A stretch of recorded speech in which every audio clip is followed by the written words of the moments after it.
வணக்கம்.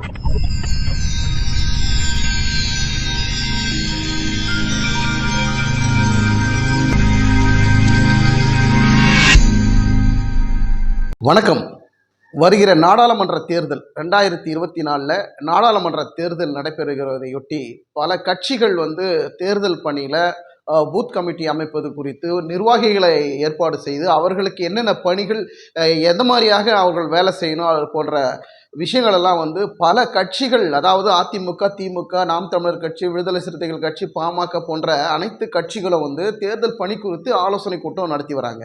அந்த வகையில் இன்றைக்கு தேமுதிக கட்சி தலைமை ஒரு அறிவிப்பு வெளியிட்டிருக்காங்க. இன்னைக்கு தேமுதிக கட்சியின் செயற்குழு பொதுக்குழு கூட்டம் சென்னை திருவேற்காட்டில் நடைபெறுவதாக கட்சியினுடைய தலைமை அறிவித்திருக்கிறது. விஜயகாந்த் அவர்கள் உடல்நலம் குன்றி மருத்துவமனையில் இருந்து அவர் வீடு திரும்பிய நிலையில் இன்னைக்கு இந்த அறிவிப்பு வெளியிட்டிருக்கிறாங்க. இந்த செயற்குழு பொதுக்குழு கூட்டத்தில் தேமுதிக கட்சியினுடைய தலைவர் விஜயகாந்த் அவர்கள் பங்கேற்பார் என்று கட்சியினுடைய தலைமை அறிவித்திருக்கிறதாக தகவல் வெளியாக இருக்கிறது. இந்த செயற்குழு பொதுக்குழு கூட்டம் ஒரு ஆலோசனை கூட்டமாக, அதாவது தேர்தல் பணியில் நம்ம எப்படி எதிர்கொள்ளணும், நிர்வாகிகளை யாரெல்லாம் தேர்ந்தெடுக்கலாம், இந்த எதிர்கொள்ளக்கூடிய, அதாவது மற்ற கட்சிகள் தேமுதிக நம்மளுடைய கட்சி உறுப்பினர்கள் எந்த மாதிரி செயல்படணும், அவர்கள் என்னென்ன பணிகள் அவர்களுக்கு கொடுக்கப்படும் அப்படிங்கிற ஒரு ஆலோசனைகள்லாம் இன்னைக்கு எடுக்கப்படுவதாக தகவல் வெளியாக இருக்கிறது. கட்சியினுடைய பிரேமலதா விஜயகாந்த் அவர்கள், அதாவது கட்சியின் பொருளாளர் பிரேமலதா விஜயகாந்த் அவர்கள் ஒரு என்ன சொல்கிறது, ஒரு புதிய யுக்தியை இந்த நேரத்தில் கையாளுவாங்க என்று நினைக்கிறோம். ஏன்னா தொண்டர்கள், ரசிகர்கள், விஜயகாந்தினுடைய தொண்டர்களும் ரசிகர்களும், தலைவா நீங்கள் பூரண நலத்தோடு வீட்டிலே இருந்து ஓய்வெடுங்க, நீங்கள் இது போன்ற கட்சி பணிகளில் மேடை ஏறுறது இது போன்ற எந்த ரிஸ்க் எடுக்காதீங்க, உங்கள் உடல்நலம் பாதிச்சிருக்குது, நீங்கள் வீட்டிலே இருந்து ரெஸ்ட் எடுங்க தலைவா, நீங்கள் 100 ஆண்டு வாழணும் அப்படின்னு ரசிகர்களும் தொண்டர்களும் ஒரு வேண்டுகோளும் வைக்கிறாங்க. ஆனாலும் இன்று தேமுதிகவினுடைய கட்சியினுடைய செயற்குழு பொதுக்குழு கூட்டம் ஒரு ஆலோசனை கூட்டமாக இன்று நடைபெறவிருக்கக்கூடிய இன்றைக்கு இந்த கூட்டத்தில் முக்கியமாக கட்சியினுடைய தலைவர் விஜயகாந்த் அவர்கள் பங்கேற்பார் என்று ஒரு செய்தியும் வெளியாகி இருக்கிறது. அது எந்த அளவுக்கு சாத்தியம் என்று நாம் இன்றைக்கு அதை பார்க்கலாம்.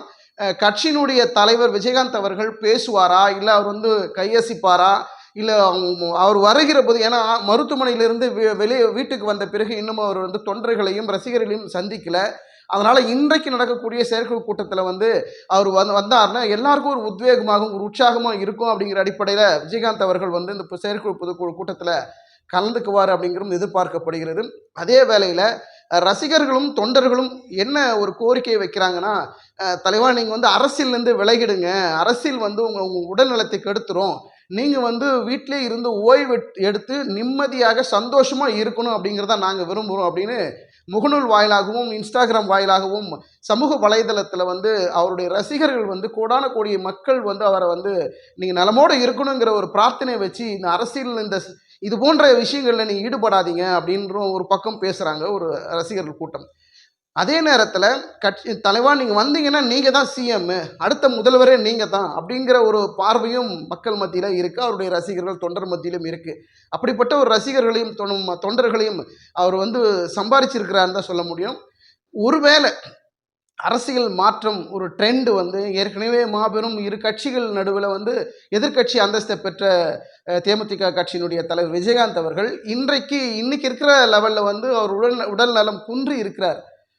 அவர் செய்த புண்ணியம், அவர் செய்த நல்ல காரியங்கள் அத்தனையும் அவருக்கு ஒரு மிகப்பெரிய ஒரு இயற்கையே, ஒரு கடவுளே இவருக்கு பூரண நலம் கொடுத்து இன்னும் ஆக்டிவாக அரசியல் காலத்தில் எப்படி முன்னாடி அரசியல் காலத்தில் மேடையில் பட்டை கலப்பி பேசுவாரோ அதே போல் மீண்டும் எழுந்து அரசியலில் ஈடுபடக்கூடிய வாய்ப்பு இந்த பிரபஞ்சமும் இந்த அவர் செய்த நல்ல காரியம், நல்ல அவர் தலை காக்குன்னு சொல்லுவாங்க இல்லையா, அப்படி அவர் வந்துட்டா இந்த அரசியல் ட்ரெண்டிங் எப்படி இருக்குங்கிறதும் ஒரு பார்வையும் இருக்குது. ஸோ அது சாத்தியமா அப்படிங்கிறது ஒரு மிகப்பெரிய கேள்வியும் இருக்குது இல்லையா.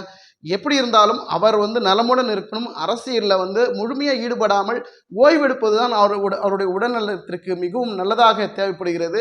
அந்த வகையில் அவர் செய்த நல்ல காரியங்கள் அவர் எந்த மாதிரியான நிலைப்பாட்டை எடுத்து அவரை வர வைக்கும் அப்படிங்கிறத நம்ம பொறுத்திருந்தால் பார்க்கணும். தேமுதிக கட்சியினுடைய பொதுச் செயலாளர், அதாவது பொருளாளர் பிரேமலதா விஜயகாந்த் அவர்கள் இன்னைக்கு என்ன அறிவிப்பு கொடுப்பார்கள் என்று நாம் எதிர்பார்க்கலாம். புதுவரவு டிவியின் கருத்து கணிப்பாக நாங்கள் என்ன சொல்ல விரும்புகிறோம் என்றால், அதாவது தேமுதிக கட்சியினுடைய தலைமை என்ன மாதிரியான முடிவு எடுக்கும் அப்படின்னா, பிஜேபியினுடன் கூட்டணி அமைப்பதற்கு அதிகபட்ச வாய்ப்புகளாக இருக்கும் என்று நாங்கள் கருதுகிறோம். அதுபோல ஏன்னா வந்து ஒரு மாற்றுக் கட்சியை விரும்புகிறாங்க. அதே போல திமுக, அதிமுக இரு கட்சிகளையும் தவிர்த்து பிஜேபியுடன் கூட்டணி வைப்பதற்கு அதிகபட்ச வாய்ப்பு இருக்குது. பொறுத்திருந்து பார்ப்போம். இன்னைக்கு வந்து கட்சியினுடைய செயற்குழு பொதுக்குழு கூட்டத்தில் என்ன மாதிரியான முடிவு எடுக்கப்பட்டு அறிவிப்புகள் வெளியிடுவாங்க அப்படின்றத நம்ம பொறுத்திருந்து பார்க்கலாம். ஆனால் புதுவரவு கருத்து கணிப்புப்படி தேமுதிக பிஜேபியுடன் கூட்டணி வைக்கும் என்ற கருத்தை நாங்கள் முன்வைக்கிறோம். நன்றி, வணக்கம்.